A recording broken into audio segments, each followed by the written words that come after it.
Agradecemos tu presencia entre nosotros en esta mañana y te rogamos que nos llenes, Señor, de tu Espíritu Santo para que podamos entender el mensaje, para que sea de bendición y que tú abras, Señor, nuestro corazón y nuestro entendimiento.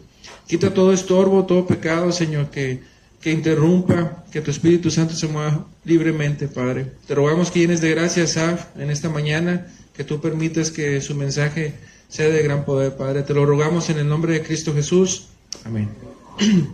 Bueno, vamos a darle la bienvenida a Saf Sáenz, que nos va a compartir en esta mañana.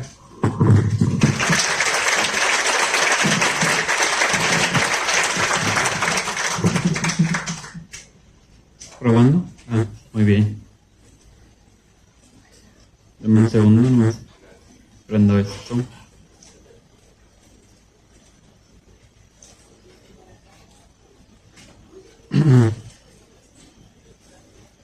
¿Cómo están? ¿Cómo se están pasando en el campamento? Ok, qué bueno. A ver, ¿se acuerdan de la presentación de los capitanes? ¿Sí se acuerdan? Sí. A ver, entonces vamos a intentarlo otra vez. ¡Verde! No se acordaron. Tenían que decir verde. Fue exactamente lo mismo. A ver, verde. Verde. A ver, ahora nada más los de este lado, que bueno, está medio robado porque son muchos más. Pero bueno, de todos modos, ¡verde! ¡Verde! Bueno, nomás hay algunos despiertos. Pero bueno, al menos algunos. Con esos la armamos. Pero bueno, el día de hoy vamos a hablar de José. José el soñador. ¿Quiénes han oído hablar de José? Levanten la mano, por favor. Ok. Pues es muy conocido, ¿no? Pero la historia de José es muy grande. De hecho, en Génesis es el del que más se habla en cantidad de capítulos. Inclusive más que Noé, más que Abraham, más que Moisés. No está en Éxodo. Pero bueno, es el que más se habla en el Génesis. Entonces está un poco grande la historia de José. Pero el día de hoy me gustaría enfocarme en 2 puntos. El primero, su actitud ante las dificultades que él enfrentó. Y el segundo, cómo él resistió la tentación. Y bueno, empecemos con dar un poco de contexto de la vida de José. José tenía 11 hermanos y tenía un papá que se llamaba Jacob, que después se le llamó Israel. Y bueno, de su papá era el favorito. Dice la palabra que Jacob amaba más a José que a todos sus hermanos. Y pues por ende también era el odiado de sus hermanos. Lo envidiaban, lo aborrecían. Dice la palabra que no podían hablarle pacíficamente. O sea, no podían dirigirle la palabra sin estarse peleando. Y bueno, esta era la situación familiar que ellos tenían, un poco difícil. Y luego hubo varias cosas que hicieron que pues explotaran. Una de esas, pues dice la palabra que José le decía a su papá pues la mala fama de sus hermanos. Después andaba de medio chismoso, ¿no? Entonces pues obviamente a sus hermanos no les gustaba. Otra cosa más es que pues José tuvo 2 sueños, no sé si lo recuerden. No vamos a abundar mucho en ellos, pero en uno de ellos les dijo que todos estaban en el campo y cada quien tenía una espiga y las espigas de sus hermanos se inclinaban a la de ellos.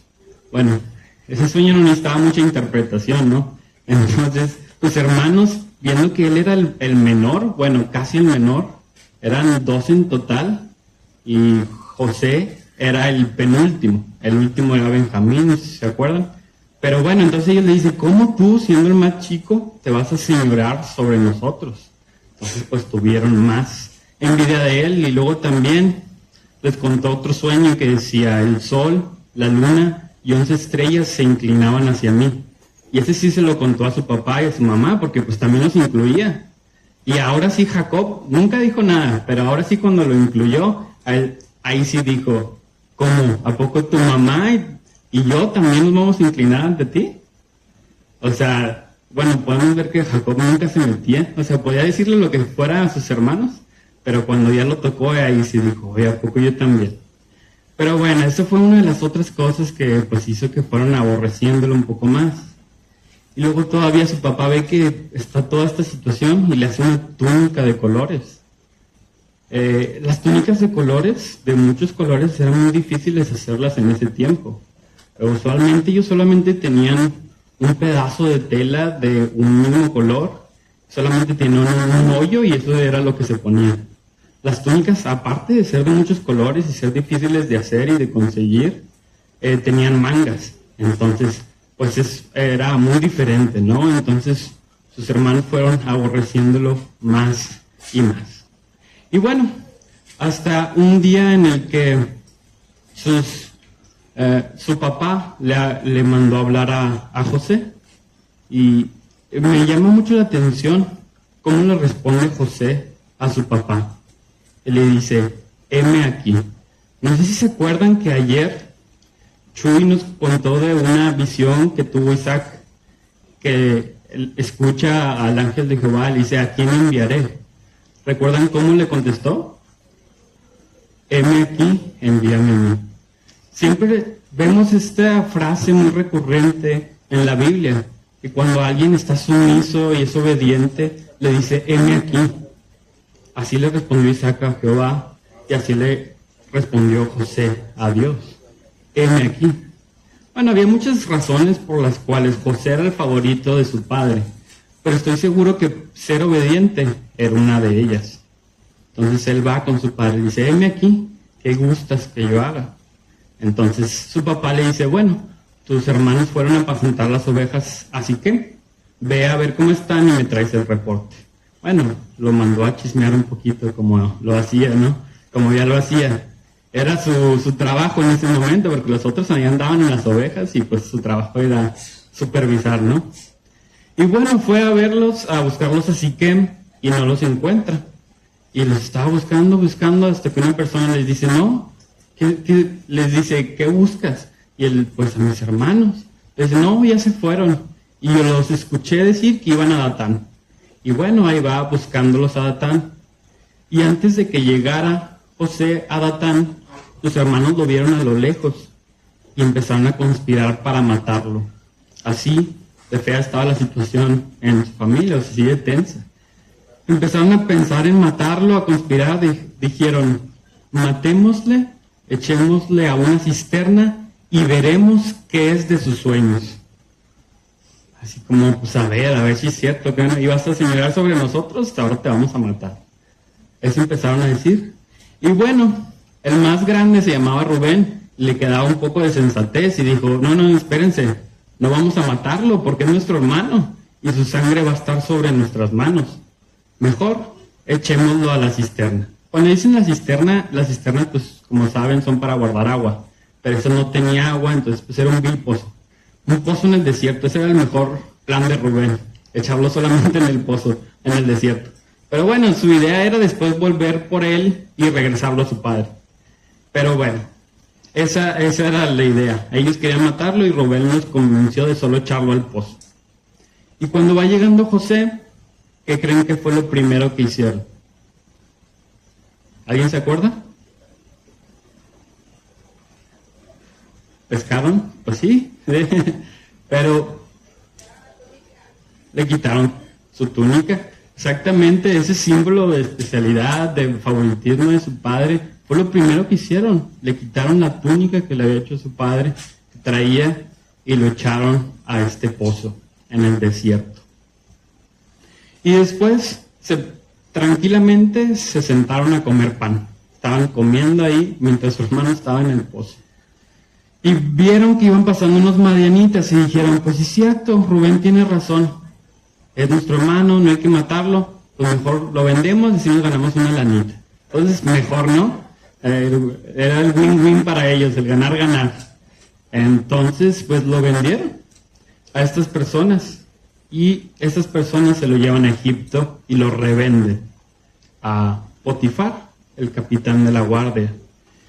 Y bueno, nosotros ahorita lo estamos diciendo fácil, con risa, pero paren un momento a pensar en José. En ese momento para José, ¿Cómo se debió haber sentido? Su propia familia lo traicionó, lo echó a un pozo en el desierto. Él estaba llorando, después vemos en el Nuevo Testamento que dice que él estaba llorando y rogándoles porque lo sacaran. Llegó, le quitaron la ropa y lo echaron a ese pozo. Y después, como un objeto, fue vendido. Y luego fue revendido como ganado para ser un esclavo de alguien más, ya que tuviera un maestro, un amo. Imagínense cómo se debió haber sentido. ¿Cómo se sentirían ustedes en ese caso? Tal vez se sentirían muy tristes, por lo menos.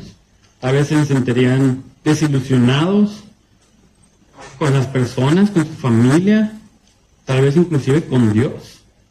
Muchas veces así nos pasa. Cuando vienen las dificultades en nuestras vidas nos desilusionamos con todo, con la vida y muchas veces hasta con Dios. Nos resentimos con Dios. Y esa es la primera enseñanza que creo que aprendamos de José. La actitud que él tenía ante las dificultades. Cuando vienen las dificultades en nuestra vida, tenemos dos opciones. La primera es tener esta actitud de maldición en nuestras vidas, de resentirnos contra Dios, de poner nuestra vista en las dificultades, que pues obviamente es lo que casi siempre hacemos, porque es lo más natural, ¿no? Si te está pasando algo malo, pues obviamente vas a ver lo malo. Pero nosotros, como cristianos, tenemos otra opción. No solo tenemos esa. Y la vida de José es el ejemplo perfecto de uno de los versículos más lindos que tenemos nosotros en la Biblia. Es Romanos 8:28. ¿Quién se lo sabe? Y sabemos que los que aman a Dios, todas las cosas les ayudan a bien. José todavía ni siquiera conocía ese versículo porque es del Nuevo Testamento, pero él confiaba en su Dios. Entonces para él no hacía diferencia. Nosotros ya sabemos eso, que tenemos esa promesa. Es una promesa de Dios y es una promesa condicional. ¿Cuál es la condición para que nosotros podamos ser acreedores a esta promesa? Amar a Dios. Y sabemos que a los que aman a Dios, todas las cosas les ayudan a bien. Si tú tienes eso en mente, si tú ves hacia Dios, no importa en qué pozo estés, Dios te puede sacar. Pero si tú tienes una actitud de maldición, no importa qué profundo sea tu pozo, te aseguro que puedes hacerlo más hondo. Ahí vas a estar cavando tú solo en el mismo pozo, haciéndolo más y más hondo, tú solito. No importa tu situación, tú la puedes hacer peor, te lo aseguro. Y bueno, ¿qué significa amar a Dios? En Juan 14:15 dice, si me amáis, guardad mis mandamientos. Bueno, si tú quieres que esta promesa aplique para ti, pues ama a Dios. Eso significa amar a Dios, guardarle sus mandamientos, hacer lo que Él te mandó a hacer. Bueno, y muchas veces en las dificultades, algo que nos preguntamos todos es, ¿dónde está Dios? ¿Dónde está Dios en mi vida cuando está pasando por esta cosa tan difícil?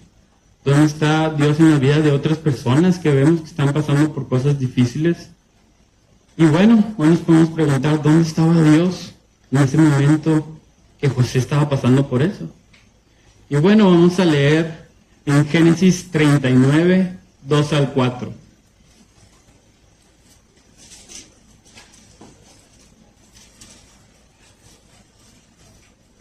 Primeras palabras dicen, mas Jehová estaba con José. ¿Dónde estaba Dios? Con José. Nunca se fue, ahí estaba con él. Las cosas eran difíciles, no eran fáciles, pero ahí estaba Dios. Nunca se fue. Y sigue diciendo, dice, y fue varón próspero, y estaba en la casa de su amo, el egipcio, y vio su amo que Jehová estaba con él, y que todo lo que él hacía, Jehová lo hacía prosperar en su mano. Bueno, Dios nunca se fue del lado de José, y José lo sabía. Por eso él podía seguir teniendo la mirada en Dios, a pesar de estar triste. No significa que no vamos a estar tristes, que no nos van a afectar las pruebas, pero Dios va a estar ahí para nosotros. Va a estar ahí al lado de nosotros. Y también nos va a prosperar. No importa que él fuera un esclavo. Lo que hacía, Dios lo prosperaba, todo. Y ahí hay algo que también me gustaría que pusieran atención. Dios bendice lo que hacemos. Si tú no te levantas y trabajas y haces, Dios no te va a poder bendecir. Dios no puede bendecir lo que no haces. Entonces José puso la mirada en Dios, tuvo una actitud de bendición y se puso a trabajar y a hacer y a trabajar para su Dios. Y así Dios pudo irlo prosperando y prosperando y prosperando. Y como su jefe, Potifar, veía que todo lo que hacía le iba bien y que Dios lo prosperaba, pues cada vez le iba dando más y más y más cosas hasta que tuvo todo a su cargo. Entonces, al final dice que Potifar ya nada más se preocupaba por lo que tenía que comer. Todo lo demás ya estaba a cargo de José. No sabemos cuánto tiempo pasó hasta que llegara aquí, pero de seguro fueron varios años. No fue algo así como rápido, ya soy el jefe o el líder, porque todo sigue siendo un esclavo, ¿verdad? Pero él se fue ganando la confianza de todos, porque cuando estás con Dios y Dios te prospera, los demás lo pueden ver. Pueden ver la mano de Dios en tu vida. Se nota, tú lo vas a notar y los demás también lo van a notar. Y bueno, aquí viene la otra parte, la tentación. Vamos a leer en Génesis 39:7. Dice, aconteció después de esto que la mujer de su amo puso sus ojos en José y dijo, duerme conmigo. Bueno, dice la palabra que José era de muy buen parecer. Lo dice de como 4 personas en la Biblia, entonces estamos seguros de que pues era muy guapo. Y también, pues la esposa de Potifar debió haber sido muy atractiva también, porque pues Potifar tenía un rango muy alto y pudo haber escogido entre las mujeres más hermosas de todo Egipto. Entonces no era cualquier tentación. Y pues ella vino y le dice, duerme conmigo. Así, no le disimuló ni tantito, le dice, duerme conmigo. Y luego vemos en Génesis 39:8 y veamos qué le respondió José. Dice, y él no quiso, y dijo a la mujer de su amo, he aquí que mi señor no se preocupa conmigo de lo que hay en casa, y ha puesto en mi mano todo lo que tiene. No hay otro mayor que yo en esta casa, y ninguna cosa me ha reservado sino a ti. Por cuanto tú eres su mujer, ¿cómo pues haría yo este grande mal? ¿Y pecaría contra Dios? No le importaba tanto su amo, aunque de todos modos hacía caso. Pero a él le importaba Dios. Ese Dios que había estado con él durante todas las dificultades, que nunca se había ido de su lado, en el que él tenía la mirada, a él era el que le importaba ofender. A él era el que le importaba pecar contra él. No su amo, tal vez a su amo lo podía engañar, ¿no? Podían ahí, pues, dormir con ella y tal vez no se iba a dar cuenta. Pero él tenía la vista en Dios. Bueno, sigamos leyendo en Génesis 39:10-12, dice, hablando ella a José cada día y no escuchándola él para acostarse al lado de ella, para estar con ella, aconteció que entró él un día en casa para hacer su oficio y no había nadie de los de la casa allí. Y ella lo asió por su ropa, diciendo, duerme conmigo. Entonces él dejó su ropa en las manos de ella y huyó y salió. Bueno, a veces pensamos que la tentación va a venir una vez y vamos a decir no, y ya ahí se va a quedar, ¿no? Listo, perfecto. No, a veces la tentación vuelve día tras día tras día y tenemos que decir no, tras no, tras no. Él no es como que podía renunciar a su trabajo, era un esclavo, ¿verdad? Pero ella un día, la tentación te va a agarrar. Y la única salida que tú vas a tener es salir corriendo. José tuvo el valor, la determinación de, no importa el costo, yo voy a huir del pecado, yo voy a huir de la tentación. Y ella lo agarró y él salió corriendo y dejó su ropa ahí, que ella lo estaba agarrando de la ropa. Y bueno, vamos a ver unos puntos para poder resistir la tentación como José lo hizo en este momento. Y el primero es decidir obedecer a Dios. Si tú no decides obedecer a Dios, pues en ese momento obviamente pues, no vas a poder obedecerlo. José tenía un pacto con Dios. No importaba el precio, no importaba las situaciones en donde él estuviera, él iba a seguir a su Dios. ¿Qué es lo que nosotros también tenemos que hacer? Tienes que hoy decidir que vas a obedecer a Dios. No importa las consecuencias, no importa la situación. Lo primero que tenemos que hacer. José estaba con Dios. De hecho, si vemos el Génesis, era lo que distinguía a las personas que podían llevar su vida bien con Dios, como Noé dijo, caminó Noé con Dios, Enoc caminó con Dios. Toda la presencia de Dios era lo importante, ese pacto que ellos tenían con Dios. Y bueno, también es ser firme. Nosotros no podemos ser gentiles o livianos o no firmes contra la tentación y el pecado. José no le dijo, bueno, muchas gracias, es que estás muy guapa, pero no, me halagas mucho, pero no, ahí después, no, muchas gracias. No, él fue completamente firme, le dijo, no, ¿cómo yo voy a pecar contra Dios? Muchas veces nosotros queremos ser gentiles con las personas o las tentaciones, en vez de ser firmes con ellos. Déjenme les cuento una historia de mí.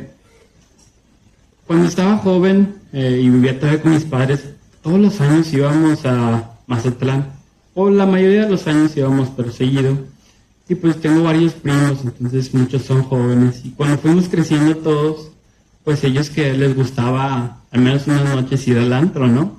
Todo cuando íbamos a Mazatlán. Pues yo todos los años era firme, les decía, no, yo no voy a ir, o sea, vayan ustedes. Yo me quedaba ahí medio solo en el hotel, bueno, con los papás, ¿no? Pero sin los jóvenes. Entonces, un año no fui suficientemente firme y entró el segundo punto, que es no seas persuadido. Cuando no eres firme, empiezas a ser persuadido y empiezas a escuchar.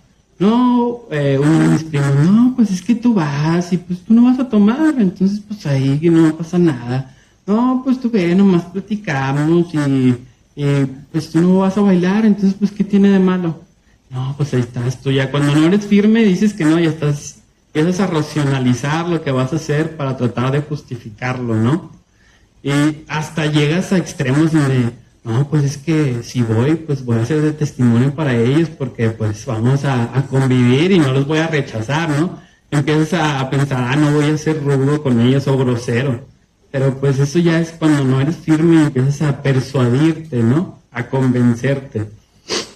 Y pues una vez fui, gracias a Dios, no sé por qué se les ocurrió, llegamos temprano y no había nadie. No había nadie, pero aún así, aunque no hubiera nadie en el antro al que fuimos, yo me sentía mal. Porque sabía que Dios venía conmigo y sabía que yo me estaba exponiendo a tentaciones. Sabía que no debía de estar ahí. Y ahí me salió lo firme y le dije a mi primo, yo me quiero regresar. Y duré como 30 segundos y me dijo, no, ¿cómo vamos llegando? Y no me quería regresar. Y le dije, bueno, yo si quieres me voy caminando al hotel, pero aquí yo me voy. Ya me terminó regresando, pero pues eso es lo que pasa cuando no somos firmes. Empezamos a dejarnos ser persuadidos. Otra forma en la que evitamos que seamos persuadidos es recordando la verdad. ¿Y qué es la verdad? La palabra de Dios. Lo que dice Dios en su palabra. Tal vez tú ahorita te estás persuadiendo de irte anda haciendo ojitos una chava o un chavo que no es creyente o que sabes que no es la voluntad de Dios para tu vida. Y no estás siendo firme. Entonces te estás dejando que te persuada o esa persona o tú mismo estás diciendo, no, pues no es tan malo. No, pues yo creo que al rato recibe a Cristo, ¿no? Lo invito a la iglesia y pues ya y después recibe a Cristo. Empiezas a ser persuadido por las demás personas y por tu propia concupiscencia. De hecho, en Santiago 1:14 al 16 dice, sino que cada uno es tentado cuando de su propia concupiscencia es atraído y seducido. Entonces las consecuencias, la concupiscencia después de que ha concebido, da luz al pecado, y el pecado siendo consumado da luz la muerte. Tú empiezas a ser persuadido por tu propia mente, pero recuerda lo que dice la verdad cuando estés siendo persuadido. Que dice la Biblia, no os unáis en yugo desigual. Y ahí se te acaba tu persuasión. Recuerda lo que dice la palabra y no te confundas. Y bueno, eso también ya hemos hablado en otros mensajes. Este siguiente punto es pon límites en tu vida. Tienes que poner límites en tu vida con todos. Si quieres evitar pecar contra Dios. Como tus amigos, puede ser que tus amigos estén siendo una mala influencia en tu vida, tal vez en la escuela, tal vez en algún lado. Yo tenía un amigo en la escuela hace mucho, amigo, y un día, no sé por qué de la nada, se le ocurrió mandarme una imagen pornográfica. ¿Qué hice yo? Bueno, tenía dos opciones. Decirle no, pues no decirle nada y dejar que me siguiera mandando. Ser firme con él. Que no me importara mi amistad con él. Y pues lo que hice fue ser firme. Que yo no iba a dejar que él me tentara. Entonces, hablé con él y dije, si me vuelves a mandar algo así, te voy a bloquear de todos lados y no te voy a volver a hablar. Y fui firme y seguimos hablando, no tanto, la verdad, no como un amigo, pero necesitamos ser firmes. Aún más con los pecados sexuales. Dios nos dice, huye, que es el último punto, ya se los spoilé, pero Dios nos manda a huir de esas cosas. El 70% de los jóvenes dice que han visto pornografía en el último mes. Hay una epidemia de esto en los jóvenes. Inclusive está relacionada a muchos trastornos mentales en cuanto a depresión. Y si se fijan también todos los crímenes más atroces y las violaciones y todo eso viene de una depravación sexual. Necesitamos huir de ese tipo de pecados. Y para eso tienes que poner límites en tu vida. Si hay personas que están llevando a pecar, sácalas de tu vida. O también, tú mismo. Si, por ejemplo, si tienes una tentación contra la pornografía, pues no utilices tu celular cuando estás en un lugar que estás solo. Ponte límites en tu vida.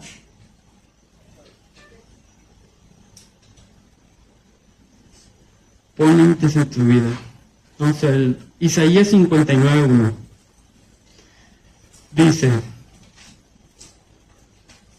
He aquí que no se ha cortado la mano de Jehová para salvar, ni se ha agravado su oído para oír. Pero vuestras iniquidades han hecho división entre vosotros y vuestro Dios, y vuestros pecados han hecho ocultar de vosotros su rostro. El siguiente punto es considera el costo del pecado. Y el primer costo del pecado es la separación de Dios. Ese Dios que quiere estar en tu corazón, que te va a llevar por todas las dificultades. Lo primero que vas a perder cuando pecas es la comunión con ese Dios que quiere estar contigo. He aquí no se ha cortado la mano de Jehová para salvar, ni se ha agravado su oído para oír. Pero vuestras iniquidades han hecho división entre vosotros y vuestro Dios. Cuando estés en ese pozo, si quieres que Dios esté contigo para salvarte, para prosperarte en todo lo que tú hagas como José, pues no caigas en pecado. O pídele perdón a Dios y Él va a poder estar ahí contigo. Considera el costo. Otro costo es que Dios tiene ese plan precioso preparado para ti, que preparó obras de antemano para que anduviésemos en ellas. Y si tú estás por ahí jugando, pues estás perdiendo el plan de Dios. Si tú estás, por ejemplo, en un ejemplo que teníamos, jugando ahí con una persona en conversa, o la persona que sabes que no es la voluntad de Dios para ti, pues tal vez te estás perdiendo la persona que Dios sí tiene para tu vida. Te estás perdiendo el plan de Dios para tu vida. Considera ese costo antes de pecar contra Dios. Si viéramos el pecado como Dios lo ve, entenderíamos más el costo de pecar. Dios aborrece el pecado, por eso no puede estar frente a él. Y bueno, enfatizar el huye de la tentación. No te quedes a contemplarla, a pensar si lo haré, no lo haré. Imagínense que José se hubiera quedado a pensarlo. Ahí hubiera quedado José. Necesitamos huir. Y la palabra nos dice especialmente de las tentaciones sexuales, huye. En 2 Timoteo 2:22 dice, huye también de las pasiones juveniles. Y sigue la justicia, la fe, el amor y la paz con los que de corazón limpio invocan al Señor. Huye de las pasiones juveniles.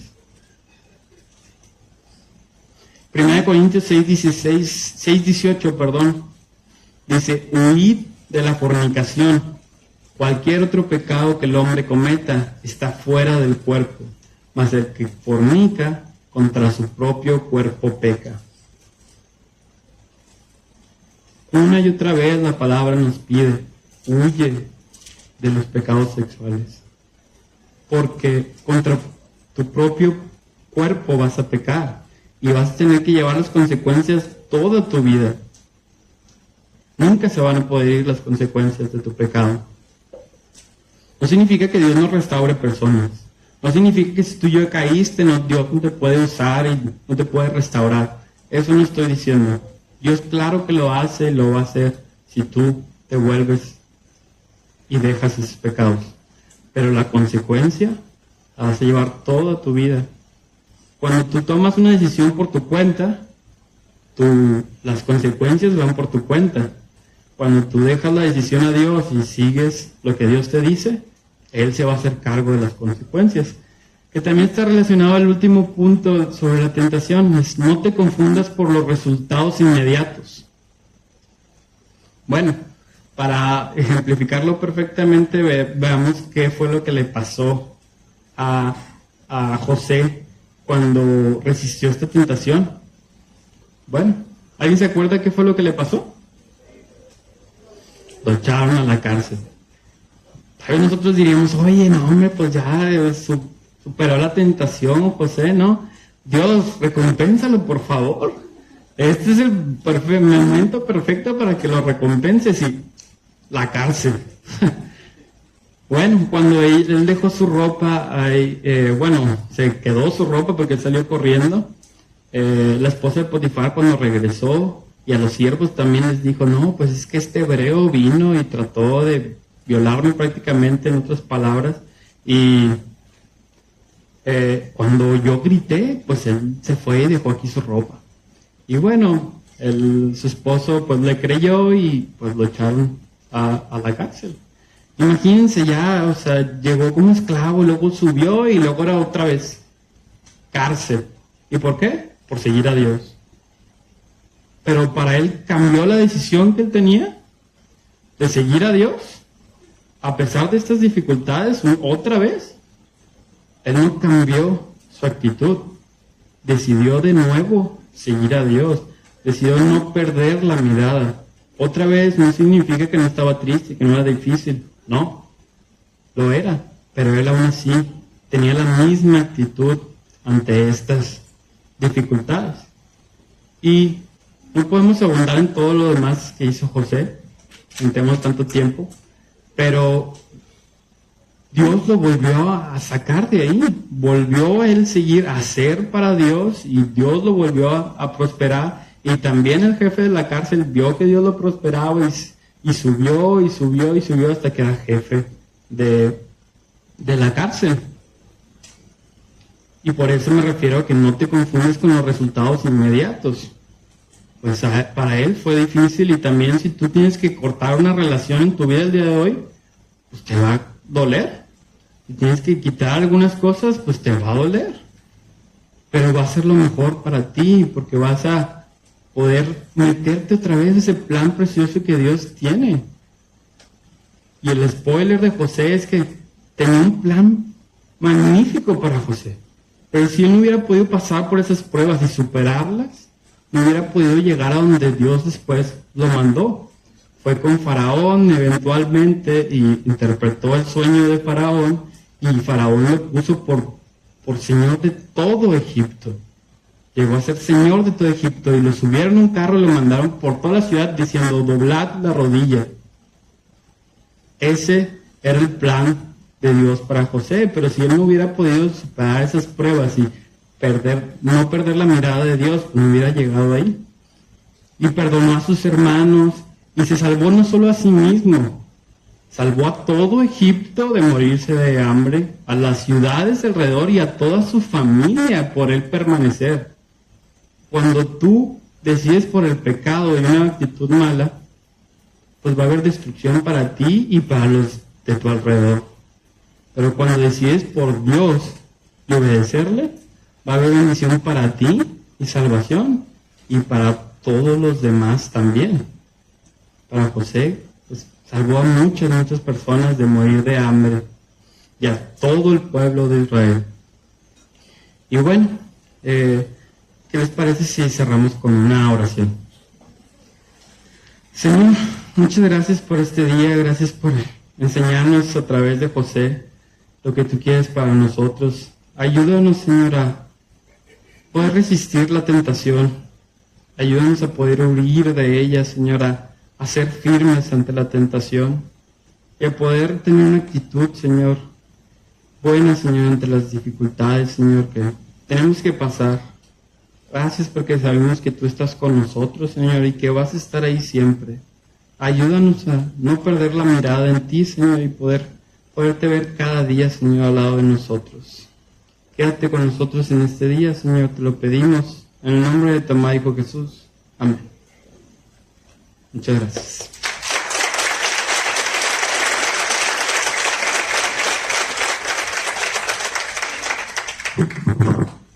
Bueno, Asaf, muchas gracias por tu mensaje de mucha bendición. La siguiente actividad es el desayuno, así que pueden pasar al comedor, espérenme tantito. Vamos a hacer nada más una oración por los alimentos. Y les voy a recordar que terminando el desayuno, la siguiente actividad es la reunión de oración. Por favor, sean puntuales.